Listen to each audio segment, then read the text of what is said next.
2 Thessalonians chapter 2, please. So we believe in a doctrine called dispensationalism. In other words, you have to divide things to the right group of people and the right time period. So in dispensationalism, an important doctrine we believe in is called the pre-tribulation rapture. Because when you divide things, you'll find out that events talking about the church, it contradicts events talking about tribulation saints. So you have to split the church and the tribulation. So we have a rapture for the church, and then the people who go through the tribulation, they have a post-tribulation rapture.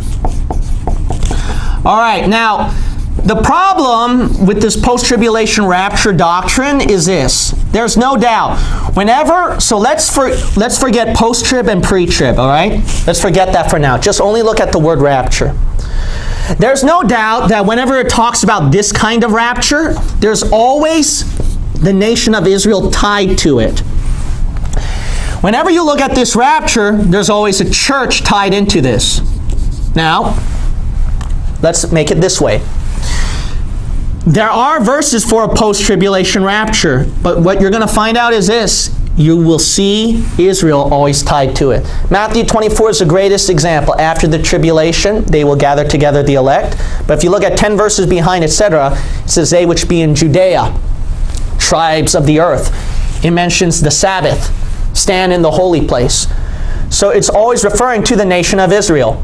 You look at Revelation chapter 7, 12 tribes of Israel are also mentioned right there. Not only that, you look at Daniel's 70th week about the tribulation event.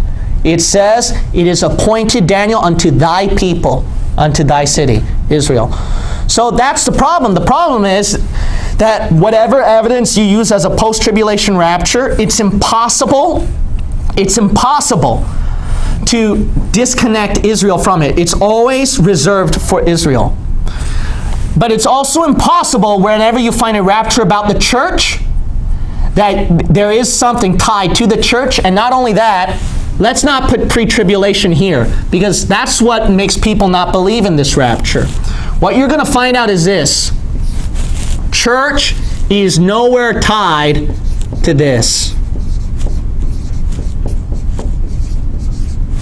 And what I mean by this tribulation, I mean the end times tribulation, not some normal struggles we go through. Because the Old Testament, they had tribulation as well. It's not like you're going to argue 6,000 years of the Antichrist going on.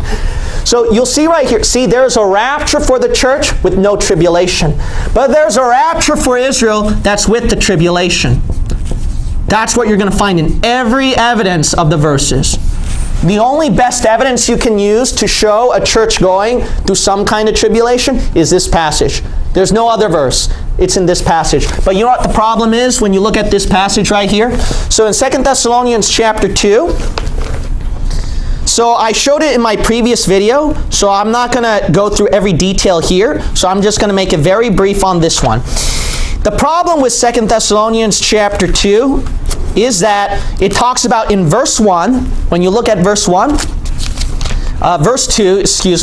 verse 2 it says about the day of Christ. Yes, so you're not going to see that day of Christ until when? If you keep reading down in verses 3 and 4 and onward, you're not going to see that day of Christ until the Antichrist is revealed. Here's the key, day of Christ. This cannot happen, it cannot happen until two events. Falling away, which is already going on right now, but then this didn't happen yet. Antichrist revealed. So thus it shows right here that the rapture cannot happen until after the Antichrist is revealed. That's the problem. They assumed rapture. Did it say rapture or day of Christ? Day of Christ. It didn't say rapture. You look at verse 1. What is day of Christ in verse 1 here? It's the coming of our Lord Jesus Christ, coming of Christ, and gathering together, which is the rapture.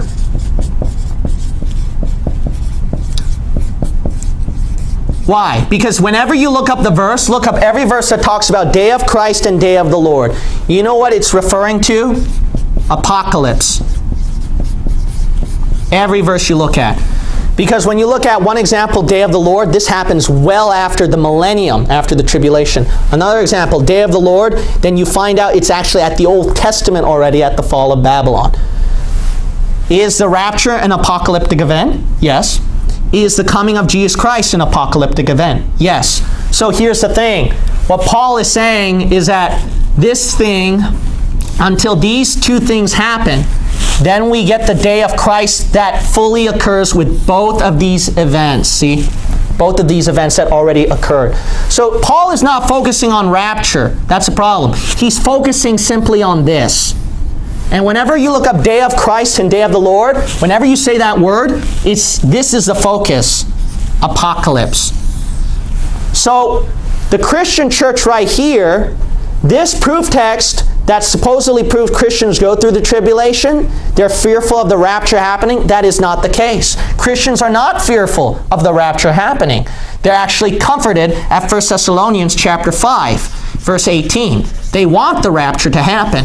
So why would he say to the same group of people, Thessalonians, the rapture is supposed to be a day of comfort, but then right here, if they do think it's only the rapture, that they're thinking, oh, this is a day of terror and fear. No, the day of terror and fear is day of Christ. Never said rapture. And what is that day of Christ? Apocalyptic event. Makes sense. Why? Because when you look at verse 1, you got two apocalyptic events right here. Rapture and coming of Christ. Coming of Christ is what? Revelation 19. Judges the nation in wrath. Matthew chapter 24. The coming of the Son of Man, where the eagles are gathered together and the carcass is laid out. Revelation 19. Jesus Christ judged to make war. Carcass is laid out. The fowls of the air gathered. So you see right here, that's what Paul's warning about. Now, not only that, this actually proves pre-tribulation rapture if you keep reading. They didn't keep reading. Here's the interesting thing. Look at 2 Thessalonians chapter 2. So you'll notice right here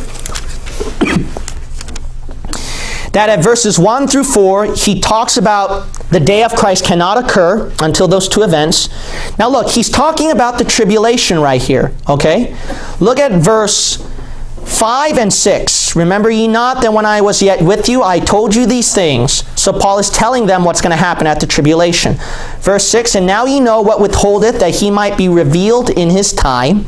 So he's still talking about the tribulation to the Christians. What's happening to notice which group of people is applied to here. Verse 7, he talks about the tribulation. Verse 8, he talks about the tribulation. Verse 9, he talks about the tribulation. Verse 10, he talks about the tribulation. 11, he talks about the tribulation. Verse 12, he talks about the tribulation. Verse 13 through 17, now he's not talking about the tribulation. He's giving them instructions now to the church. But we are bound to give thanks always to God for you. Look at verse 13 and verse 12. There's a change right here. From all these verses up to the end of verse 12, to the end of verse 12, when Paul was speaking to these Christians about the tribulation, did he mention that these Christians will be in the tribulation, or did he refer to other people? He, they. He never said we. He never said us. He never said you in this time period. That you are in this time period. That we are in this time period. He says they are in this time period. He is in this time period. Others are in this time period. And then he puts right here what? But. A contrast from all these events happening in the tribulation. But we, what happens to we right here? Keep reading. We are bound to give thanks always to God for you, brethren, beloved of the Lord, because God hath chosen from the beginning, chosen you to salvation through sanctification of the Spirit and belief of the truth, whereunto he called you by our gospel, to the obtaining of the glory of our Lord Jesus Christ. Notice they, he, others in this tribulation event. But we are what? Called You saw that verse, right? Called to what? Glory with Christ. And that's definitely affirmed if you read the last verse of 17. Comfort your hearts and establish together. Remember 1 Thessalonians 5:18? The rapture is what? Comfort your hearts. See? Look at that. We are called to glory to be together with Christ, and that's a comfort. You know what that shows right here? It shows the distinction. They, others, going through tribulation, whereas we, the Christians, what? We're instead raptured, called to glory. So you see right here, if they read this passage right here in 2 Thessalonians chapter 2, they would have saw that distinction. That distinction that Christians, they are in comfort and that they are going to be raptured. If you look at verses 13 through 18, he never one time mentioned those Christians in the tribulation, did he? From all the way to verse 12, he talks about these people in the tribulation. But he never said it was we or us or you in it. It was other people. So you see right here, even this passage right here, which is supposed to be the best proof text for Christians going through the tribulation, one, it doesn't. It actually shows it's talking about the apocalyptic event. Because you can't ignore verse 1 right here, neither Revelation 19, Matthew 24, that shows it. Not only that, number 2, you also see from verses 12, the contrast from verses 12 and then verse 13 and onward. Christians are not in the tribulation. They are within what? They are within right now, today's age. Paul's telling them what to do, what they're supposed to do. And that, be at comfort, we're called to glory with Christ. Whereas from verse 12 and before, he talks about all these terrifying events that happen, what the Antichrist will do in these tribulation.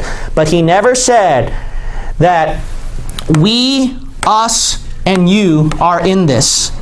When he's telling these Christians about this event, he says it's others. He always refers to these kind of different people who are in it.